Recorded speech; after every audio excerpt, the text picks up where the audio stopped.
Today is April 30th. I'm starting to work on the kitchen floor. I scraped up all the plaster and excess paint, etc. And I hammered in everything that was sticking out, all the nails. And started putting screws in where the old floor meets the joist. And also I'm gonna screw it down essentially at every joist. I will screw down the subfloor, each board. And this floor happens to be dipping that way. And if you recall, this is the corner I fixed because it was rotten, so it's a little bit dipped in. So what I've been doing is cutting some plywood. I started out with 1/2-inch plywood on this end, and then all the way to that end, and then I added later 1/4-inch plywood as it was sloping this way, and some places I had to add more, like right here.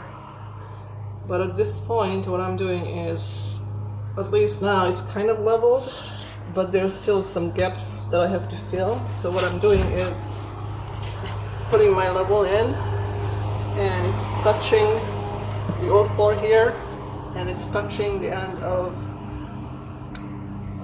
the 1/2-inch plywood that I put in. So it's fairly level, right? So what I need to do at this point, because I've been sandwiching things and staggering it, I'm gonna have to fill in these gaps. So it's gonna be straight instead of the staggered fashion. So I'm gonna use roofing felt, and I'm gonna be cutting this into sizes and stapling it where it needs to be leveled off a little more, to kind of doing a fine leveling. I did not want to do pour in leveler because that would have been heavy, plus there's a lot of holes down at the edge. It would have just disappeared anyway, so that would not have been a good choice. So that's why I'm using plywood. And this is all, most of it is just cut off plywood that I used like in the bathroom and other places, and just screw them in with 1-inch screws, just so it doesn't move. So this is gonna be the bottom of this is where the kitchen cabinet is gonna be. So it doesn't really matter how it looks, but on the top of this, I'm still gonna put the wood floor. And I'm gonna just use the broken ones. So like this one is crappy, so I'm gonna put all those underneath the cabinet. So essentially I should end up with a fairly leveled floor where the differences are going to be so slight that it's not going to affect the final hardwood floor. So the next thing I did is I screwed down the floor on the joist, on this one at least. I still have to finish this one here, and there's a couple of more I have to do.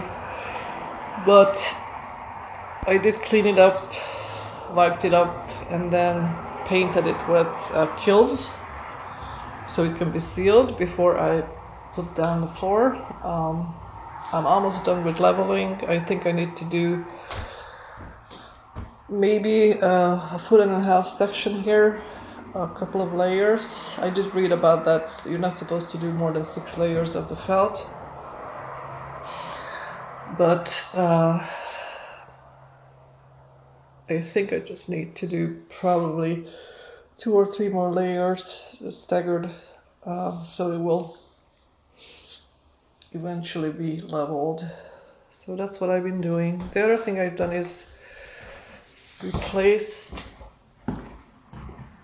the handrail up the stairs. I made it longer. So now it reaches almost to the end of the wall. I left some space to put in a trim for the door. And then down here, it goes pretty much as far as it can. I just wanted to make sure that it corresponds to the stairs. And I just felt it was too short to pass inspection. So this is where we are. The other thing I've worked on is sealing the grout around the bathtub. The next thing I'm gonna have to do is again finish up the layering of the floor, and then we'll be able to start laying the floor.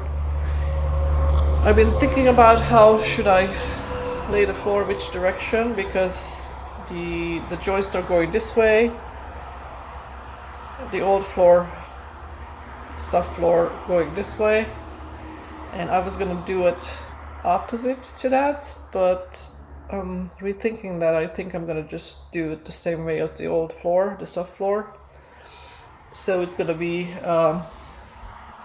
perpendicular to the joists. I think that's how I'm gonna do it. I think that will be easier because then I can just go this way all the way to the end of the kitchen, and then I will be able to stop right here without having to do too much of viewing into the existing one, because I'm gonna have to obviously stagger the joints. So these few rows, it's gonna be kind of probably. So I think what I'm gonna do is, since they're gonna come this way, I'm just gonna stop right around there if I can, and then when I'm ready to do this part of the floor, hopefully I'll be able to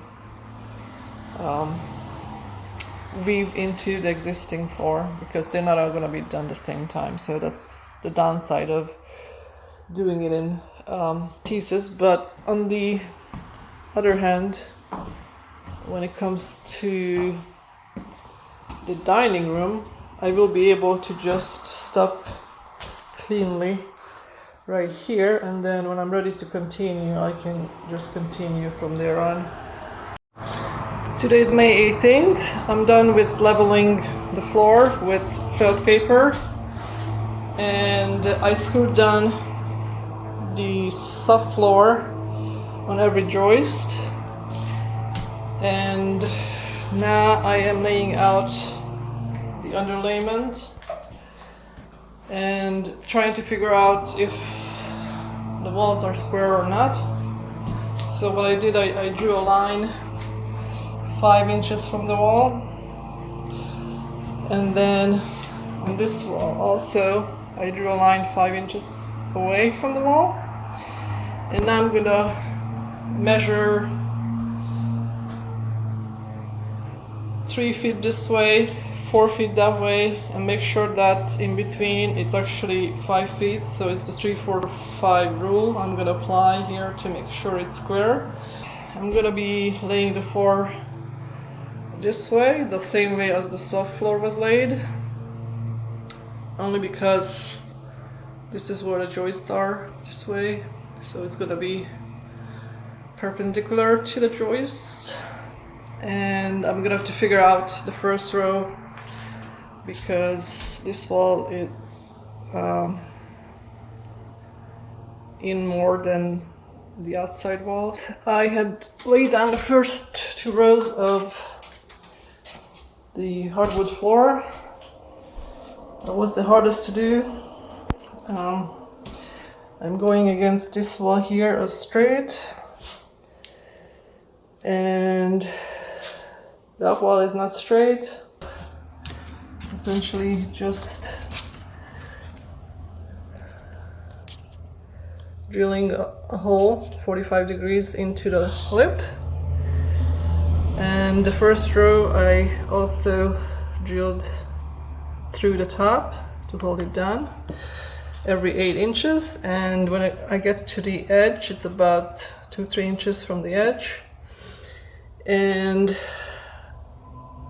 just hand screwing the whole thing. And it doesn't take long. It's just to me it's easier than going out renting the floor nailer and the compressor, and then I can only do so much a day, so I would have to either rent it multiple times or buy one and sell it. But anyway, first of all, near the wall you can't even use those, so that's fine. And these are actually 5-inch wide planks, so I really don't have that many rows to do.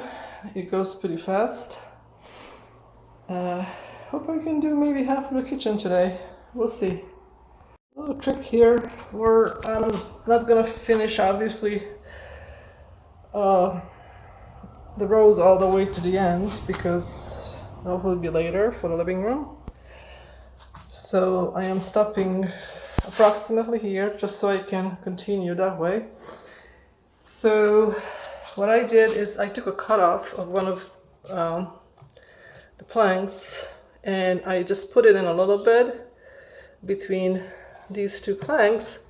So when I screw this down, it doesn't push in or bend in, and it's still gonna keep the space. So when I come back with the actual plank, I'm gonna be able to knock it in here without much of an effort and just keeping the spacing appropriately. So I just want to come out far enough so I can finish the kitchen up to here, and so we can lay the cabinets. So I need another piece here. I'm gonna put another piece just like that to keep this spaced so it doesn't bend in, pushed in. And looks good. That's all I could do today. Again, the first row was really difficult to do, to make sure it's straight and square. So far I've done 7 rows. I can finish this in another day. Probably tomorrow. Looks good though.